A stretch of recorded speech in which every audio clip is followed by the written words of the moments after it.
Hey, it's Axie. Welcome back to the Crew Motorfest.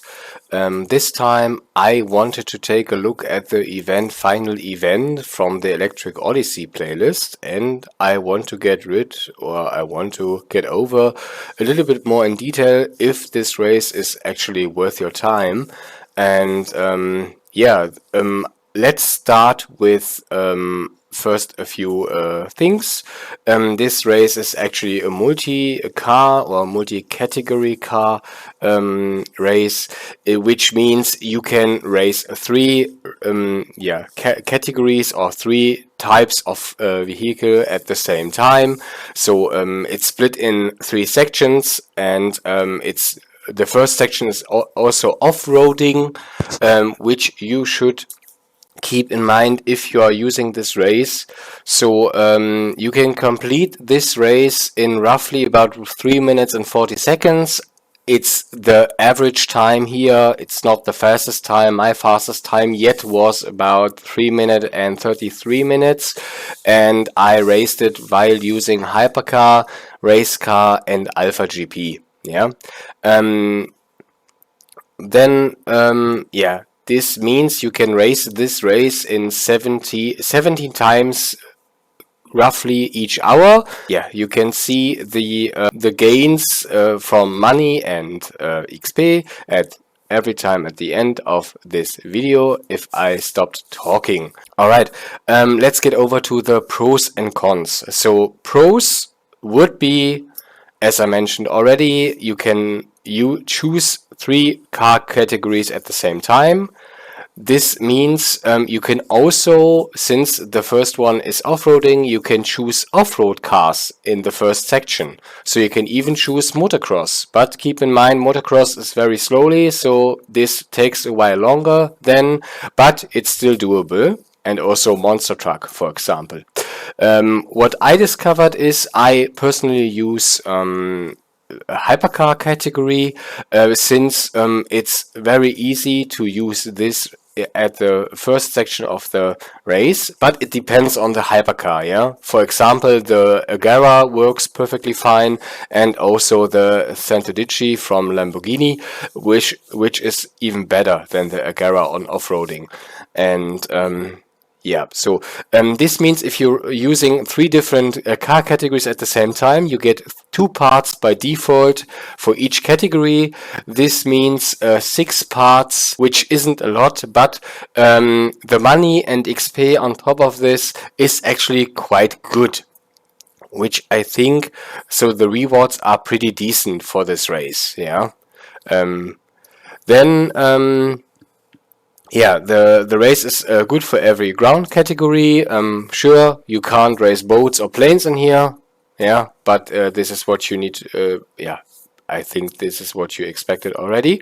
Then this race is even good if you don't want to use nitro, because this is also in the cons category, but I get over to this soon. You can turn nitro off in your difficulty settings, then you get a little bit more XP on top of the normal one, and it's not bad to actually don't use nitro here, but it's up to you. Yeah. Also, since the first part of this race is off-roading, and when you are using a hypercar, you can just take this straight away to difficulty 5. I think it's very easy to get rid of the AI right from the start, especially if you are using hypercar from the start. Alright, let's get over to the cons. The cons, also, nitro is only available while using or while driving through these nitro zones. So you can see the purple zones which are marked while racing this race. If you are driving beneath or the middle of them, then you are gaining your nitro back. So every time you completely empty it or get rid of some and drive through these zones, you get more nitro on the way to use. There are many zones in this race, so you can spend or you can completely empty your nitro every time it is available or you have it and you want to get a little bit more speed, then you should do it. Yeah, but keep in mind, only available while driving through these zones. Yeah. Okay, then if you're using the clean driving modifier, I find it very hard, especially if you're trying to get nitro. You always end up hitting the poles from these zones, or even the flag poles, checkpoint poles, or anything else, because there are fences, there's a lot of stuff in the way if you're driving or if you're trying to complete this race in a faster time. Yeah. But you need to keep in mind, by default, the clean driving modifier is also on 8K, so which is not bad. And I mostly end up for like 70 or between 6K and 7K. Yeah. So, but also, if you race different cars, you actually can't see at the end which part you're getting. So, for example, you get like one legendary, one purple, and one blue, and then it tells you you get three more, because they sped up the reward process, but now you can't actually see which part you're getting in which category, because it's like said earlier, you get 2 parts by default in each category. So if you're racing, I'm not sure if you choose hypercar for the first section and then the rewards tell you, okay, there's a legendary part and then there's a purple one, if these 2 parts are especially for the hypercar category, since you're driving them as first. But I'm not sure, I haven't paid attention to this, but yeah, it's a game mechanic. It's not in this race only, but it's a little bit frustrating if you're hunting for some parts.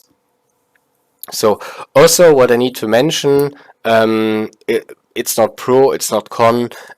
You can also race this car you can race this race just normally and choose 3 times the same car. This also works perfectly, but you need to keep in mind that then you get only 6 parts for this category. Yeah. So to conclude it here, I would say I enjoy this race. I used it very often already, and I'm sure doing it a lot more in the future, especially if I want to race more category than one in one race. And I think this is the perfect combination of it. The rewards are not that bad. Sure, you should get a little bit more rewards from part-wise, but yeah, they decided not to. I'm not sure if this goes up if you go into loot drop. It could be, but I think it's not really worth your time. So use this race if you feel like it. I sure do. And yeah, this was pretty much it.